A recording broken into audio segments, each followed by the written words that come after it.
Welcome to Lesson 4. In Lesson 3, we learned why we confuse authority with leadership and the distinction between them. In this lesson, we will look at another word commonly confused with leadership, and that is charisma, its relationship with hero worship, influence, and leadership.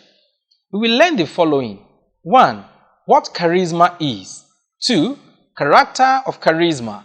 3. Charisma, hero worship, and influence. And 4. Why we confuse charisma, hero worship, and influence with leadership. 5. Why charisma or hero worship is not leadership, and the relationship of leadership and charisma. What charisma is. Charisma is defined within religious and secular contexts. In this lesson, we are concerned with its secular usage. Hence, we will describe charisma as personal magnetism, compelling attractiveness, or charm that someone has to attract the attention and admiration of others and influence them through communication. What is the character of charisma? 1. Charm, that is compelling attractiveness or personal magnetism. 2. Compels attention. 3. Attracts admiration. 4. Influences. And 5. Communicates. In short, charisma uses its charm and the attention and admiration it gets from others to influence them through verbal, non-verbal, and visual communication. The essence, power, and measure of charisma is ultimately its ability to influence others by persuading them to its preferred course of action. Charm, as a characteristic of charisma, is the power or quality of delighting, attracting, or fascinating others. It can come from physical appearance, manner of interaction, or both. Pure charm usually works at interpersonal level, at the level of influencing one or few individuals, usually for transient or flimsy reasons, and for shorter period than charisma.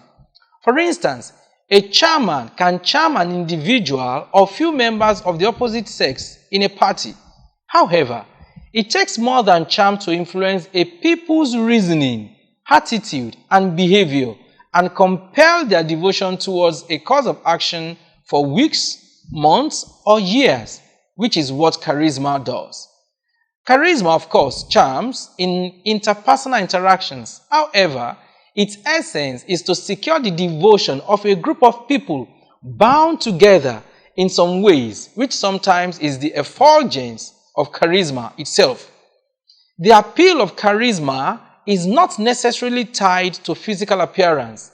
It is in its ability to communicate with the ultimate aim of influencing its targets. Two things immediately stand out about charisma. 1. Communication as a means of 2. Influence.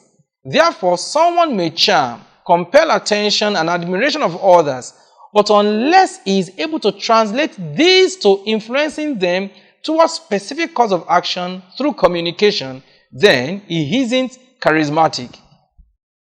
Communication in charisma is usually verbal, non-verbal, and visual, as these are the means by which we adjudge people as being charismatic or otherwise.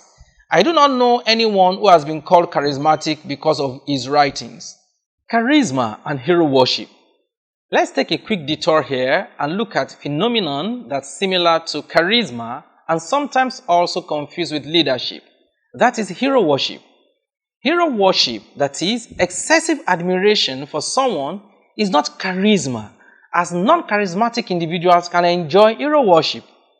People who enjoy hero worship are called idols or celebrities. Hero worship and charisma are closely associated because of their ability to sway those under their charm. They both enjoy the admiration and devotion of their subjects. For instance, superstar musicians like Michael Jackson are more hero worshipped as idols than they are charismatic. And probably nobody will call Lionel Messi or Cristiano Ronaldo charismatic. Yes, they may have charm. Subjects of hero worship are usually called fans, shortened form of fanatic. Charisma emanates from the charismatic and has the sole aim of deliberately influencing its audience for ends determined by the charismatic. Hero worship, on the other hand, originates from the fans in response to the idol's personality, performance, or achievement, which fans have come to somehow personalize. Although in pure hero worship, an idol influences its subject, but not deliberately as charisma. However, because idols can be charismatic, they can use charisma to influence their subject deliberately. Although charisma and hero worship sometimes go together, nonetheless, you can be charismatic without being an idol or be an idol without charisma. Why do we confuse charisma, hero worship, and influence with leadership? Influence is a shared attribute or effect of leadership, charisma, and hero worship. Hence, influence is an effect, not a cause.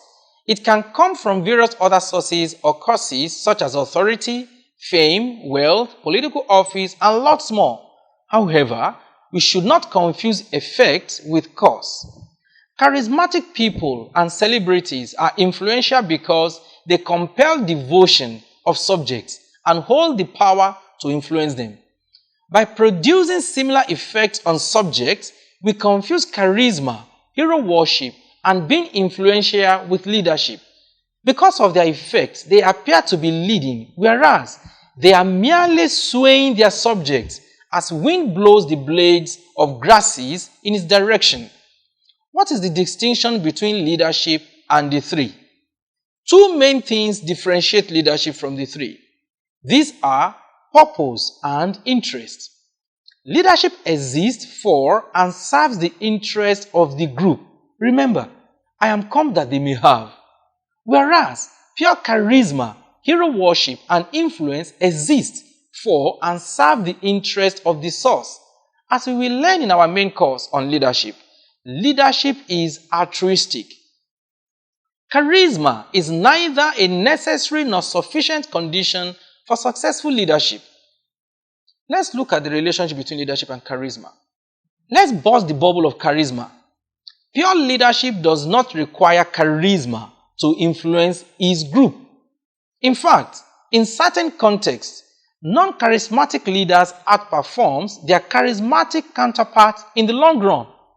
In a study of 100-year-old European corporations, Christian Stadler and Davis Dyer found that leaders of the higher performing companies were, I quote, in fact, less likely to be charismatic than leaders of the lower performing companies.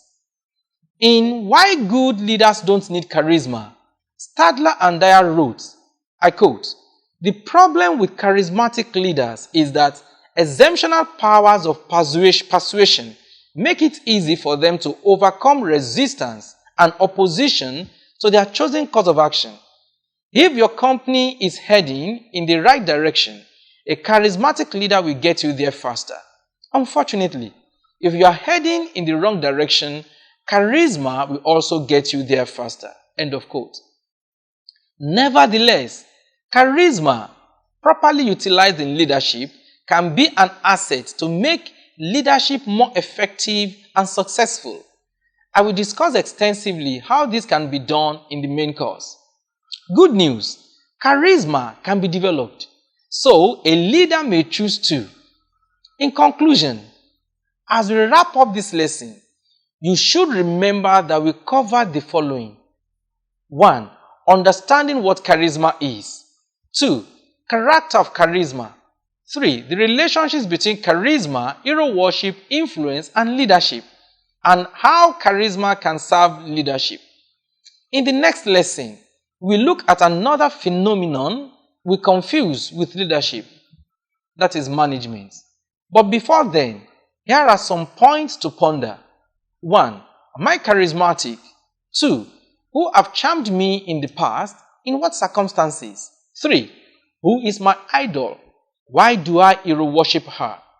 4. Who do I know that combines charisma and leadership well?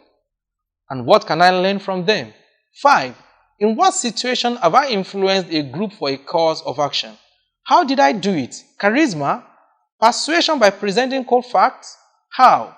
Thanks, and meet you in lesson 5.